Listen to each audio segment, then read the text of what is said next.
জানেন কেন এসব হচ্ছে? কারণ আমরা কৃষকদের সাথে সম্পর্ক ছাড়া বেঁচে আছি। আপনি সরকারের কাছে এসব প্রশ্ন তুলছেন?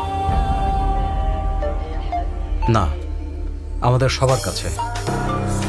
সরকার আসলে কারা? আমরা না? কৃষকের সুরক্ষার দায়িত্ব শুধুমাত্র সরকারের একার না, পৃথিবীতে বসবাসকারী সকলের, আমি সহ।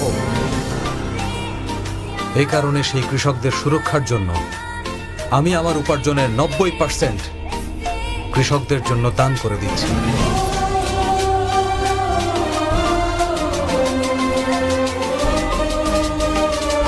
সিএম স্যার, আশা করি আপনি দেখছেন প্রতিটি গ্রামে একটি করে গুদাম, প্রতিটি মন্ডল হেডকোয়ার্টারের একটি করে কোল্ড স্টোরেজ, সবকিছুর জন্যই একটি প্রজেক্ট তৈরি করেছি। আমরা এটা করতে পারবো। এখন থেকে কৃষকেরা ভয় নয়, সাহস নিয়ে শস্য বিক্রি করবে। ফসল উৎপাদনকারী কৃষকেরা কেন ফসল বিক্রি করতে গিয়ে এ ধরনের সমস্যার মুখোমুখি হবে?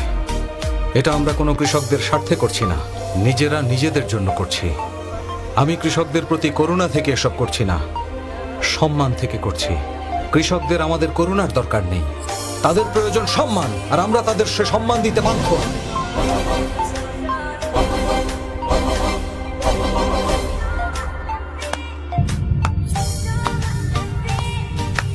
যখন অফিস খুলেছিলেন ভেবেছিলাম আপনি আমেরিকান, কিন্তু এখন আমাদের দৃষ্টিতে আপনি অবশ্যই এ দেশে।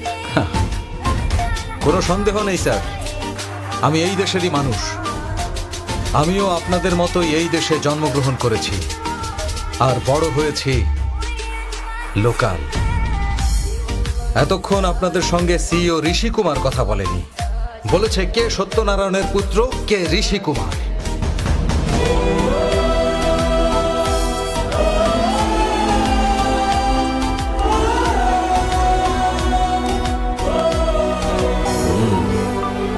সে আমাকে মনে করিয়ে দিল আমিও কৃষকের সন্তান।